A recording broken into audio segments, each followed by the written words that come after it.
শান্তিতুলির বড় মেয়ে আনিকার বিয়ে নিয়ে সমালোচনা যেন শেষই হচ্ছে না।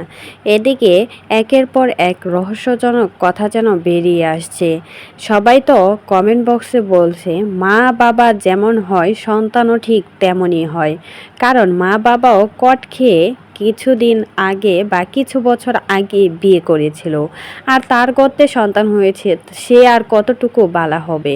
তাই তো মেয়েও কট খেয়ে ১ বছর আগে গোপনে বিয়ে সেরে ফেলেছিল, আর দুই পরিবার সেটা মেনে নিতে পারে নাই। তাই তো এতদিন গোপন রেখেছিল বিয়ে।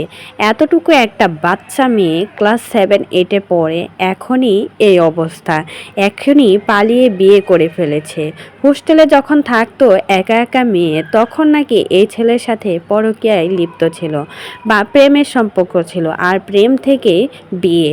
তখন আর পরিবারে কেউ জানতো না, যখন জেনেছে তখন হয়তো বা সব কিছু শেষও হয়ে গেছে। এতটুকু একটা বাচ্চা মেয়েকে একা একা হোস্টেলে রেখে পড়াতো শান্ত আর তুলি। তাদের মুখে চুনকালি মেখে এতটুকু একটা বাচ্চা মেয়ে বিয়ে করে ফেলেছে প্রায় ১ বছর আগে। বাবা মাও কিন্তু ঠিক এভাবে করে বিয়ে করেছিল ভালোবেসে। পালিয়েও কিন্তু বাবা মারাও বিয়ে করেছিল, আর মেয়ে পালিয়ে বিয়ে করবে না তা তো হতে পারে না। তাই তো বাবা মার শিক্ষায় শিক্ষিত হয়ে ১ বছর আগেই বিয়েটা সেরে ফেলেছে আনিকা, আর এখন সোশ্যাল মিডিয়াতে জ্বর তুলে ফেলেছে।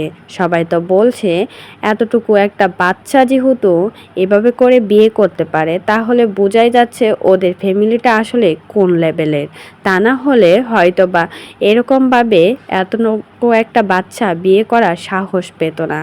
আর হোস্টেলে থাকতে দেয় মেয়েকে, তো এসব তো কাজ করে বেড়াবি। এটা বাবা মার কাছ থেকেই শিখেছে। মানুষজন এভাবে করে কমেন্ট করছে শান্ত আর তুলিকে। সবাই তো বলছে শান্ত তুলির লাইফে মেয়েটা এমন কাজ করেছে, আর বাবা মাও কিন্তু এরকম কাজ করেই বিয়ে করেছিল, তাহলে সন্তান কেন বাদ যাবে। তার জন্য এখন সব দোষারোপ করছে শান্ত তুলিকে। সবাই তো বলছে শান্ত তুলির মতোই তার মেয়ে হয়েছে। তো এই বিষয়ে যদি আপনাদের কোনো মতামত থাকে, সেটা কিন্তু অবশ্যই আমাদের কমেন্ট বক্সে কমেন্টে জানাতে কিন্তু বলবেন না।